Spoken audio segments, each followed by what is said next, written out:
ברוכים הבאים לאינובילד, חדשנות בבנייה, עם ספיר טובול ודרורי גורדון.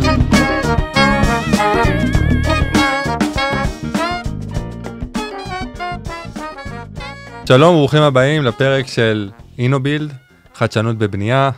הפודקאסט שבו אנחנו חוקרים את החיבור בין טכנולוגיה, חדשנות ויזמות בעולם הבנייה. אני ספיר טובול וביחד איתי כאן דרורי גורדון. נעים מאוד. שלום ספיר, שלום לכולם, איזה כיף להתחיל את המסע הזה שלנו ביחד. והיום יש לנו אורח מיוחד, אלון ארגמן. שלום אלון. שלום, שלום. אלון הוא מנהל מוצר ואחד האנשים שעברו מסלול מאוד ייחודי ומאוד מרתק מעולם ההנדסה האזרחית לעולם הטכנולוגיה. אנחנו מתרגשים לשמוע ממנו על החוויות, הדילמות והחזון לעתיד. אלון, ברוך הבא לפודקאסט שלנו. תודה רבה, איזה כיף להיות פה. אנחנו באמת שמחים לארח, לי ולאלון יש גם היכרות אישית. במהלך השיחה היום נדבר על איך המסע האישי שלך נראה, איך מגיעים מחוזק ובטון בעצם לבים ותוכנה. נצלול קצת לתפקיד שלך בתור מנהל מוצר, מה זה בכלל מנהל מוצר בסופיסטיק ספציפי, וננסה להבין מה היום שלך, מה האתגרים, מה השגרה שלך בעצם ביום-יום, ובסוף אני אשמח שתיתן לנו איזושהי טעימה לדברים שאתה נוגע בהם, אתה אישית או סופיסטיק מהמוצר שלכם.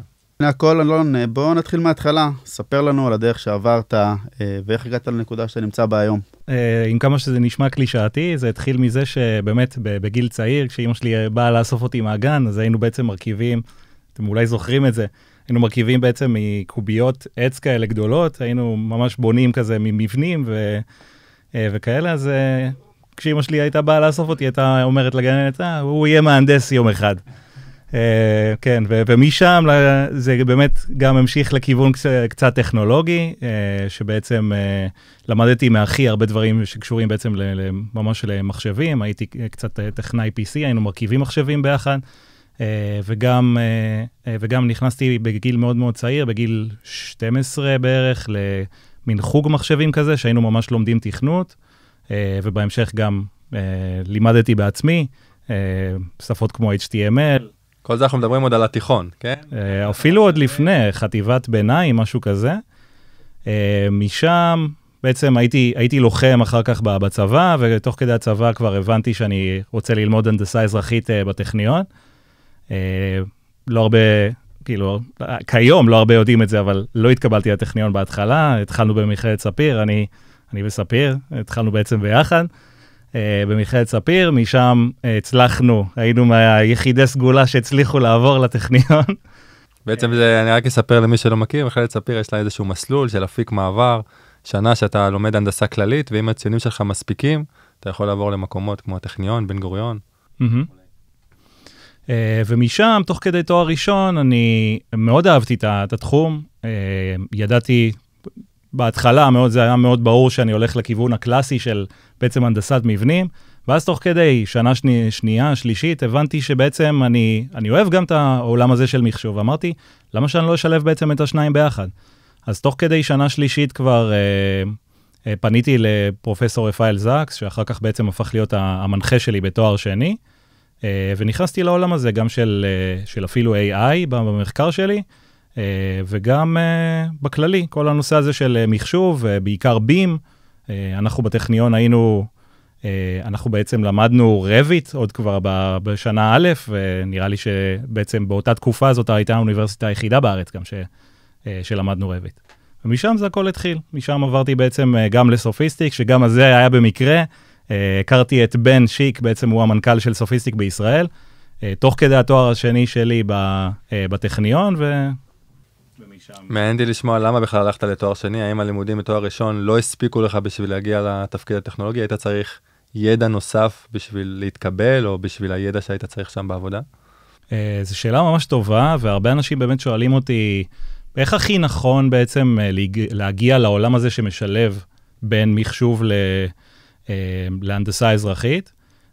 אני חושב שאין באמת דרך שהיא נכונה, שהיא הכי מתאימה לכולם, וכל אחד יש לו את הדרך שלו. אני אישית התחלתי להיכנס לעולם הפרקטי כבר בתואר ראשון, והבנתי בעצם שאני רוצה להתמקצע בזה יותר. הייתה באמת את האופציה הזאת דרך רפאל לעשות איזשהו תואר שני באמת שאני יכול בעצם לתכנת וליצור ממש מודל של בינה מלאכותית. זה היה מאוד מאוד מעניין, ורציתי באמת להיכנס לעולם הזה, אז הלכתי על זה. אבל זה לא, בעיניי זה ממש לא חובה, אבל זה כן יכול מאוד לתת לך איזושהי מקפצה, ממש ידע שבעצם אנחנו לא לומדים בתואר ראשון. כי בתואר ראשון אנחנו לא לומדים באמת, חוץ מהתכנות בשפת C, ואולי, לא יודע, שיטות נומריות, לא באמת לומדים תכנות או דברים מחשוביים ברמה הזאת, עדיין. נראה לי ההבדל המשמעותי בין תואר ראשון לתואר שני, שבתואר ראשון אתה לומד הרבה מאוד קורסים, ובסוף נבחן, ואתה צובר איזשהו ידע שהוא מאוד, נקרא לזה, שכולם עוברים אותו דבר. ובתואר השני אתה בעצם מוצא את עצמך פעם ראשונה, חוקר לבד איזשהו נושא מחקר, מתמודד לבד, מנסה להבין מה קיים, מה לא קיים, איך אני יכול לחדש, ובעצם פעם ראשונה אתה נזרק למים ומנסה, בעצם אתה יוצא קצת מהשבלונה של קורסים. תן איזה מילה על מה חקרת בתואר השני? זה נכון מאוד, אני גם כן מרגיש שבתואר השני בעצם זה פתח לי את המחשבה, ממש זה גורם לך לחשוב ולפתור בעיות בצורה אחרת. כיום, גם בתפקיד של מנהל מוצר, אתה יודע, הרבה פעמים אתה מרגיש שאתה צריך בעצם לפתור דברים בצורה שאף אחד לא עשה את זה לפני כן, ולהמציא את עצמך מחדש, וזה לגמרי מה שעושים בתואר שני, ומאוד אהבתי את החלק הזה. ואפשר לקחת את זה לכיוונים לגמרי פרקטיים. מה שאני עשיתי זה תוך כדי בעצם התואר הראשון, מי שפה כרגע בתואר ראשון, או גם אחרי, בטח זוכר טוב מאוד, את הקורס של תכן מבנים, ממש בשנה שלישית, ושם בעצם ראינו פעם ראשונה איך את כל התיאוריה שבעצם למדנו עד אז, איך אנחנו נכנסים לעולם הפרקטי וממש מתכננים את הסכמות הראשוניות של מבנים. מציעים חלופות, מקומים שונים, גדלים. ושם ראיתי בעצם שהשיטה היא מאוד מאוד מיושנת ומבוססת על כללי אצבע, מאוד ידנית. עד אז בעצם יש לנו תוכנות מאוד מאוד טובות לאנליזה ולתכן, אבל לא באמת תוכנות שעוזרות לך בשלב הזה של התכן הראשוני. יש בזה הרבה היגיון של למה בעצם זה קרה ככה, כי באמת מדובר באיזושהי בעיה שיש לה הרבה מאוד אפשרויות של אופטימיזציה ופתרונות אפשריים, וכל מהנדס ואפילו קבלן יש לו את השיטות משלו, ושם בעצם זיהיתי שאולי יש פה איזה פוטנציאל, איזו הזדמנות, של להיכנס דווקא לעולם הזה ולפתח פתרון לזה על בסיס בינה מלאכותית. למה בינה מלאכותית? כמו שאמרנו, בגלל שיש כמה פתרונות אפשריים וכל כך הרבה פונקציות מטרה אפשריים, זה לא באמת אפשרי לפתור את זה rule-based, כלומר ממש תכנות קלאסי, ולקחת את זה לכיוון של בינה מלאכותית שמבוסס בעצם על דאטה, כלומר, אני לומד מהניסיון של מהנדסים, זה היה הכיוון, וזה בדיוק מה שעשיתי גם במחקר. בואו נצלול קצת יותר לעומק התפקיד שלך היום בסופיסטיק, כמנהל מוצר. סיפרת עכשיו איך ההתנסות שלך בתור מסטרנט לתואר שני עוזרת לך בתפקיד, אבל עם אלה עוד קשיים אתה מתמודד איתם, אילו מוצרים אתה מנהל, מפתח? אולי תתחיל בכמה מילים מה זה סופיסטיק, מה אתם עושים? לגמרי, אז סופיסטיק זאת חברה גרמנית שהוקמה בעצם בשנות ה-80, היא נותנת פתרונות בעיקר למהנדסים אזרחיים, מהנדסי מבנים בפרט. בעצם אנחנו נותנים פתרונות של תוכנת אנליזה ותכן, וגם פתרונות בים בשנים האחרונות. וזה משהו שאנחנו מאוד נכנסים אליו, גם בארץ אנחנו מאוד מקדמים בעצם את התכן המלא, ממש מידול ותכן ואנליזה, הכל מלא, ממש בתוך רביט.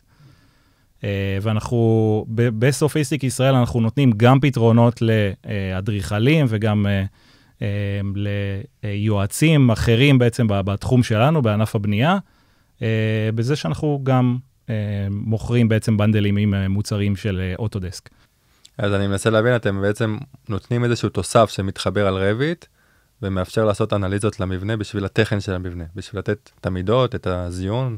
נכון, זה באמת אחד הדברים שאנחנו מספקים. יש לנו הרבה מאוד מוצרים שמתאימים גם לאוטוקאד, גם לרביט, אפילו לריינו. וכן, ובארץ אנחנו מאוד מאוד שמים דגש על הנושא הזה של רביט, כי זה באמת מה שרוב האנשים כבר עובדים איתו, במיוחד הפרויקטים הגדולים. זה מזכיר לי, אגב, גם בדרך לכאן, שבאמת ראיתי את התואה 2, שממש נבנה ברגעים אלה. ומה שאני אוהב להגיד על סופיסטיק, וזה בעצם המוטו של סופיסטיק, זה תוכנה של מהנדסים עבור מהנדסים. ולמה בעצם המוטו הזה? כי אנחנו מאמינים בזה שהתוכנה שהכי מתאימה אולי למהנדסים, זה שהיא מאוד down to earth כזה, שבעצם המהנדסים בעצמם, הם אלה שיודעים הכי טוב מה מהנדסים אחרים צריכים, ואנחנו אלה שבעצם מפתחים עבור מהנדסים. אז בואו נשמע בהמשך לשאלה של דרורי, מה עושה מנהל מוצר? מה היום-יום שלך? אז מבחינת יום-יום, מאוד קשה באמת להגדיר את זה בצורה מאוד, אתה יודע, קונקרטית, כי התפקיד הוא מאוד מאוד דינמי, אבל בגדול, מי שלא יודע, אז מנהל מוצר הוא לא באמת מנהל אנשים, אלא הוא מנהל את המוצר, כלומר, במילים אחרות, צריך בעצם להגדיר גם את האסטרטגיה וגם לחשוב מאוד קדימה לאן מוצר הולך, וכשאני אומר מוצר אני מתכוון במקרה שלנו לכמובן תוכנה, זה יכול להיות אפילו איזושהי אפליקציה ספציפית מתוך כל המוצרים של סופיסטיק, ומה שבעצם המנהל מוצר עושה זה גם חושב על האסטרטגיה בעצם, וגם מקבל הרבה מאוד פידבק מלקוחות, עוזר בהטמעה של המוצרים החדשים ובתמיכה, וגם יוצר תוכן הדרכתי כדי שלקוחות ידעו להשתמש וכן הלאה. במקרה שלי אני גם אחראי על הפיתוח של ה-UI של מוצרים מאוד מאוד ספציפיים בסופיסטיק, כלומר ממש לעצב את ה-UI, ואנחנו נראה בהמשך גם איזושהי דוגמה למוצר כזה שלקחתי בו חלק. ובגדול היום-יום הוא מאוד מאוד משתנה. זה יום אחד אנחנו מתעסקים, יש לנו הרבה מאוד פגישות עם לקוחות ומקבלים הרבה מאוד פידבק.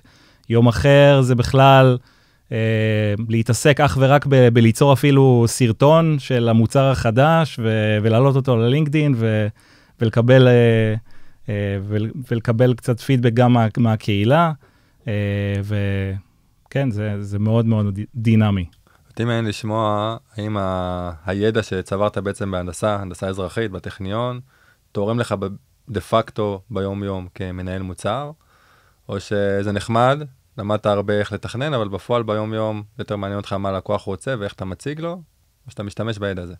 אז בגדול בטכניון לומדים יותר תיאוריה, אבל תוך כדי בעצם המאסטר שלי, אז כן, ניסיתי להיות מאוד מאוד קשור לתעשייה ולשמור על פרקטיקה, גם המחקר שלי הוא יחסית פרקטי.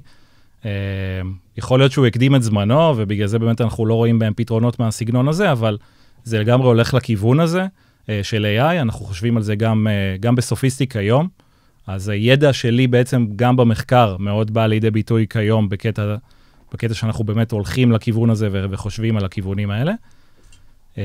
אבל מעבר לזה, כמו שאמרנו, תוכנה של מהנדסים עבור מהנדסים, אז הידע בעצם בהנדסה, גם אם לא צברתי הרבה מאוד ניסיון בממש הנדסה פרקטית, הידע הזה בהנדסה, כלומר, זה שלמדנו הנדסה, זה מאוד מאוד משמעותי, כי אפילו, באמת, בדברים הכי קטנים שאנחנו רואים בתמיכה, של לקוחות שהולכים לנו, זה בעצם הפרויקטים הכי מורכבים, הכי מתקדמים בארץ, ויש בהם הרבה הנדסה, ותוך כדי שאתה בעצם עונה על איזה כלי הכי נכון כדי להשתמש, וכדי לפתור נגיד איזשהו מבנה בצורה מאוד מאוד מאוד ספציפית, אז אתה רוצה בעצם להכיר את הדברים האלה בכלל.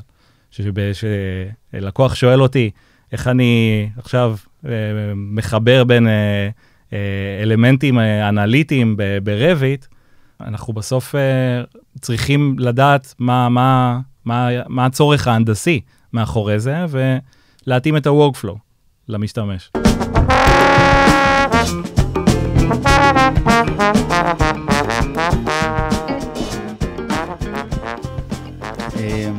טוב, הגיע הזמן לעבור לחלק האומנותי. ביקשנו מאלון שישתף איתנו משהו פרקטי מהמוצר שהוא עובד עליו, אז אלון, הבמה שלך. טוב, אז כן, הכינותי מראש איזשהו סרטון באמת שהכנו גם כן עבור הלקוחות שלנו, מוצר מאוד מאוד חדש, אנחנו עובדים עליו ממש בימים אלה. מדובר במוצר שנקרא BIM Design IL, שזה בעצם מוצר לממש מידול, תכן, אנליזה והכל ממש של קורה בתוך רביט, ואפילו קבלת תוכניות זיון בסוף, ממש בתוך רביט. אז בואו נראה את זה ואני אסביר תוך כדי. אז בעצם אנחנו יכולים לבחור, למשל קורה אנליטית, זה בעצם יש לנו שני סוגי workflow, למשל בחרנו אחד, אנחנו בוחרים קורה, גם אם היא נמשכת, בעצם מפורקת לכמה קורות. אני רק אסביר, אנחנו נמצאים עכשיו בתוכנת רביט, ויש פה איזשהו תוסף של סופיסטיק, שבחרנו במודל התלת מימד את הקורה, ועכשיו תמשיך. נכון, נכון להיום בעצם BIM Design הוא חלק מ-Sophistic Analysis and Design, שזה בעצם הטאב הזה שאנחנו רואים ברביט, ובעצם בחרנו איזושהי קורה, פתחנו את הממשק, אגב, אולי, אם אתם צופים בנו מעתיד, אולי הממשק כבר השתנה, זה משהו שגם אנחנו עובדים עליו בימים אלה, ובעצם בלשונית הראשונה אנחנו ממש רואים פה שהממשק שאב בעצם את הגיאומטריה מתוך רביט, ויש לנו פה אפשרות לערוך את זה איך שאנחנו רוצים, ממש להתנתק מתוך רביט, ולערוך את הגיאומטריה איך שאנחנו רוצים, לשנות פה את הסקשנס, וממש להגדיר גם סמכים, וגם את הרוחב סמך, איזה סוג של סמך, וכן הלאה. אחר כך בעצם בלשונית השנייה אנחנו מגדירים את העומסים, אז אנחנו יכולים, אם במקרה הזה לא הוגדרו עומסים על הקורה, אבל ב-workflow הזה של Analytical BIM, אנחנו יכולים בעצם גם לקבל את העומסים שכבר מוגדרים על הקורה, אם הגדרנו על המודל האנליטי. אנחנו ממש מגדירים פה את העומסים, בוחרים את ה-load cases, ויכולים גם להגדיר את המקדמים לקומבינציות, ממש בחלון הזה שנפתח עכשיו. לאחר מכן אנחנו בעצם נלחץ על Calculate, וממש נחשב את הקורה, בדיוק כמו שאנחנו עושים בסופיסטיק, מי שכבר מכיר את המוצרים שלנו. ובעצם פה אנחנו מראים קצת את ההגדרות של ה-reinforcement, בוחרים בעצם לאיזה מבט רביט אנחנו רוצים להוציא, ובעצם אנחנו יכולים להוציא את זה כמובן רק למבטים שהקורה הזאת נמצאת שם. אתם יכולים לראות מאוד מאוד מהר, לוחץ פשוט draw rebars, ואני מקבל ממש תגי זיון על התוכנית, על הקורה, שמתאימים כבר לקורה, לפי התכן שנעשה ממש עכשיו בסופיסטיק. כלומר, לכל קורה שהייתי מגדיר בשלב א', בהתחלה הגדרתי את הצורה שלה, את הגודל, אחרי זה הגדרתי את העומסים, מפה נגזר המוטות, בעצם מוטות הזיון שצריכות להיות בקורה, ואני מניח שאפשר גם לשחק בהם. כלומר, אם אני רוצה מוטות גדולים יותר, ואז כנראה שיהיה פחות מוטות, אז יהיה אפשר לראות גם את זה. נכון מאוד, וזה מה שאנחנו ממש רואים עכשיו בסרטון, שכל התגי זיון האלה, הם בעצם detail items חכמים ברביט, כלומר, אני ממש יכול ללחוץ עליהם, לשנות את הגודל שלהם, אם נחזור טיפה אחורה, אנחנו יכולים להעריך אותם, לשנות את את הקוטר של המוטות, את מספר המוטות, ממש הכל. דרך הפרמטרים פשוט של רביט, זה ממש משפחה חכמה ברביט, ועם הריבר צ'ק שיש לנו בעצם בסופיסטיק, אפשר ממש לראות גם את התוצאות, במקביל לזיון שהגדרנו. במקרה הזה אנחנו רואים מומנטים, אבל אפשר בעצם להגדיר גם לראות ממש את השטחי זיון הדרושים לפי התכן. וזהו, בעצם זה בעצם המוצר. היתרון המשמעותי פה זה שזה קצת מנותק מרביט, בעצם איך שאנחנו רוצים, זה כמובן שואב מאוד מאוד, הרבה מאוד מידע מתוך רביט ונמצא בתוך רביט, אבל גם נותן אפשרות למהנדס להתנתק ולשחק עם הגיאומטריה איך שהוא רוצה. אני חושב שזה יתרון ממש טוב, כי זה אומנם מתנתק, אבל זה עדיין באותה סביבת עבודה. זה הופך את כל ה-workflow להרבה יותר נוח וגם אינטואיטיבי, מאשר להשתמש בכלים אחרים. אותי מעניין לקבל בזום אאוט כמה אנשים בסוף משתמשים ברביט או בסופיסטיק, ובאמת מוציאים מזה פרטי זיון. כלומר, האם אתם רואים את זה שכיח יחסית, או שזה משהו שעכשיו בתחילת הדרך? אז כיום, כמו שאמרתי, המוצר הוא עדיין בגרסת בטא, אז אין לנו הרבה מאוד משתמשים כרגע למוצר הזה, אבל לגמרי זה משהו שמשתמשים ממש אמרו לנו בתור פידבק שהם רוצים. זה משהו שאנחנו מכירים גם מתוכנות אחרות, ופה באמת היתרון, כמו שאמרנו, שזה בתוך סביבת רביט. הרבה מהלקוחות שלנו עובדים ברביט ובכללי בישראל, הרבה מהנדסים כבר עובדים עם רביט, וזה מאוד מאוד הגיוני להישאר באותה סביבה וממש לעשות את התכן של הקורות איך שאנחנו רוצים. אנחנו גם עובדים על הנושא הזה של חישוב של כמה קורות במקביל, למשל להריץ קומה שלמה, וזה יהיה ממש בקרוב. Stay tuned, מה שנקרא. אני רוצה להרחיב גם על השורה של אלון, מניסיון אישי. אחת הבעיות הכי גדולות של להוציא פרטי זיון ברביט, היא ההכבדה על המודל. בשביל להוציא פרטי זיון ברביט, אתה משתמש באשף של רביט למדל ברזלים, כדי שמשם תוכל להוציא פרטי זיון. ואז כל הרינדור של המודל הוא הופך להיות סיוט עבור כל מהנדס. והרבה משרדי תכנון היום, הם מפתחים בעצמם את אותם כלים שסופיסטיק עשו, את הקווים החכמים האלה, את ה-detail line שיודעים להחליף את מידול הברזל, ועדיין להישאר חכמים. וברגע כך זה נראה, שסופיסטיק מספקים לך גם את האנליזה וגם את המוצר שאותם משרדים מפתחים בעצמם, זה כבר, זה באמת מקפיץ את הרמה מעל, וזה הופך את זה להרבה יותר נוח. לגמרי, זה באמת היה המחשבה מאחורי הדבר הזה. בסוף, כמו שאמרנו, אנחנו יודעים שמהנדסים לא אוהבים פתרונות שהם עכשיו קופסה שחורה, שעושה לי את הכל, כמו קסם. הם רוצים בעצם ממש לשלוט. זה גם פידבק, אנחנו רואים את זה הרבה מאוד, אני בקשר בעצם עם הלקוחות, רואים את זה הרבה מאוד, הם מקבלים את זה כפידבק, ואנחנו מבינים שאנחנו צריכים לעשות איזושהי תוכנה, שנותנת בעצם את הפתרונות האלה בצורה מאוד מאוד זריזה וטובה, כיאה גם, אתה יודע, לאפשרויות שיש בסופיסטיק, אבל אנחנו רוצים גם שיהיה לנו כמובן יכולת customization מאוד מאוד גבוהה, שכל מהנדס יכול ממש לערוך איך שהוא רוצה, ולעשות אפילו בדיקות, מבלי אפילו להריץ איזשהו מודל. עם הגישה עכשיו החדשה בעצם עם המוצר הזה, זה אפילו אני יכול להיכנס עכשיו לרביט, ופשוט להתחיל קורה חדשה. אפילו עוד לא באמת מידלתי את כל המבנה. אני יכול פשוט להיכנס, לסרטט לעצמי איזושהי קורה, סתם ככה, לבדוק כמה דברים, ובום, להמשיך הלאה. ופה בעצם החוזקה, לדעתי. נשמח שנתקדם לחלק הבא, נשמע קצת טיפה על איך אתה רואה את העתיד. לא יודע איך זה קרה, העברנו פה שיחה שלמה, חוץ מהתואר השני, בלי לדבר על AI. אני אשמח שתיתן את האינפוט שלך, איך אתה רואה לאן העולם הזה הולך ללכת, להתקדם, איך הבינה המלאכותית הולכת להשתלב, אם אתה חושב שהיא תשתלב בכלל, כן או לא בתכנון ספציפי, באמצעות מודלי בים. אז כן, אז אני לגמרי חושב שבינה מלאכותית יש לה מקום והיא תיכנס לענף שלנו חזק. אנחנו כבר רואים את זה היום, יש לא מעט סטארט-אפים כבר בתחום הזה, אבל מעבר לסטארט-אפים יש גם דברים שהם מאוד מאוד פרקטיים, ואנחנו רואים אותם אפילו במשרדי מהנדסים. אני יכול להגיד שאני מכיר כמה משרדים שכבר התחילו לחשוב בכיוון הזה, ולחקור קצת את הנושא, את התחום, ולפתח אפילו דברים משלהם. אנחנו גם, כמובן, אנחנו חברה טכנולוגית, בענף הבנייה, אנחנו לגמרי חושבים בכיוון הזה. אני לא אגיד בדיוק באיזה כיוון ואיך אנחנו הולכים לעשות את זה, אבל אני אתן לכם איזשהו תרגיל מחשבתי, שתחשבו על זה בעצמכם, לאן זה הולך להגיע. תיקחו בחשבון, מי שלא מכיר את איך סופיסטיק עובדת מאחורי הקלעים, תיקחו בחשבון שבעצם כל המוצרים של סופיסטיק מבוססים בסוף על שפה מאוד בסיסית, שנקראת CAD-INP, שאנחנו יכולים לערוך אותה בעצם עם טדי, הטקסט אדיטור שלנו, של סופיסטיק, והכל בעצם מבוסס על הסינטקס המאוד מאוד בסיסי הזה.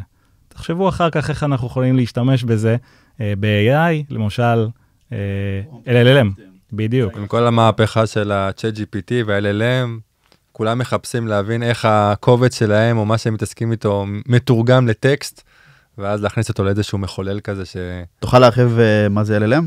כן, Large Language Model, זה בעצם כל המודלי שפה הגדולים, כמו ChatGPT, שבעצם יודעים לקבל אינפוט מאוד מאוד גדול, יש להם בעצם בדאטאבייס, הם אספו הרבה מאוד מידע על איך השפה שלנו מתנהלת, ובעצם מה שהם מנסים לעשות כל הזמן, זה לחזות את המילה הבאה. אז כשאתה שואל אותם שאלה או משהו כזה, אז הם עונים את התשובה עם הסתברות יחסית טובה שתענה. אז גם כשמדברים על קבצים שיש להם הרבה מאוד טקסט, אז הוא בעצם מנסה לקחת את הטקסט בנוסף לאיזשהו פרומפט שאתה מבקש ממנו, ומנסה לענות את התשובה הכי טובה מבחינתו, הסתברותית. לגמרי, תחשבו על זה בתור סתם דוגמה, למקום, לכיוון שאפשר לקחת את זה. אני לא אומר שאנחנו בהכרח הולכים לכיוון הזה, אבל זה לגמרי בכיוון אפשרי. תחשבו על זה כמו שבעצם יש למייקרוסופט את הקו-פיילוט, אז בעצם תחשבו על זה בתור איזשהו מוצר כזה שרץ במקביל לכל המוצרים של סופיסטיק, אתם תוך כדי עושים את האנליזה או התכן, ועכשיו אתם אומרים, אני רוצה לשנות משהו במודל, ואני לא זוכר בדיוק איך עושים את זה, ואני רוצה אבל משהו מאוד מאוד ספציפי, כלומר, אני לא יכול לעשות את זה עם הממשק הגרפי, אני צריך ממש לתכנת את זה נגיד בקוד של סופיסטיק, וזה אגב היתרון של סופיסטיק, אבל אני לא סגור בדיוק איך להיכנס לזה. כותב רגע לקו-פיילוט הזה, אני רוצה שתוסיף לי פה סמכים, או שחרורים, או לא משנה מה זה, והוא פשוט עושה את זה עבורך. היה לי פעם ניסוי שזה עשיתי, שאמרתי, בוא נראה אם אני יכול לייצר מודל בים בעצם עם איזשהו פרומפט, ואז עשיתי כמה איטרציות, עד שהבנתי איזה פרומפט אתה צריך לעשות, אתה צריך להגדיר לו את כל המידות, את המיקומים, ואיזה סוג בטון, ובסוף הוא מוציא לך, זה עובד יחסית בסדר, יש פה ושם סטיות, אבל הכיוון שאפשר ללכת עם זה, אם מטקסט אני יכול להגיע למודל, אז לענות על שאלות על המודל, או לערוך מודל קיים, מרגיש לי מתבקש, ואני גם חושב שזה ילך לכיוון הזה. טוב, כמובן מי שרוצה לשמוע עוד על הדרך של אלון, או שאלות של המסלול חיים שלו, מוזמן לעקוב אחריך, נכון? בלינקדין? נכון, אז מי שרוצה סתם אפילו לדבר איתי, קצת להעלות שאלות על מה שבעצם שמעתם עכשיו, או אפילו לחשוב על שיתופי פעולה, או כל דבר אחר, מוזמנים לפנות אליי בלינקדין, פשוט לרשום אלון די ארגמן, ואני שם. מעולה, אז היה מרתק לשמוע, היה מאוד מעניין. תודה רבה. תודה רבה, אלון, שהיית. אנחנו רוצים גם באותה נשימה להודות לגוגל קמפוס פור סטארט-אפס, שאירחו אותנו כאן באולפן המאוד נעים שלהם. רוצה להודות לך, ספיר, שהיית ושיתפת ושאלת. תודה רבה. ונתראה בפרק הבא.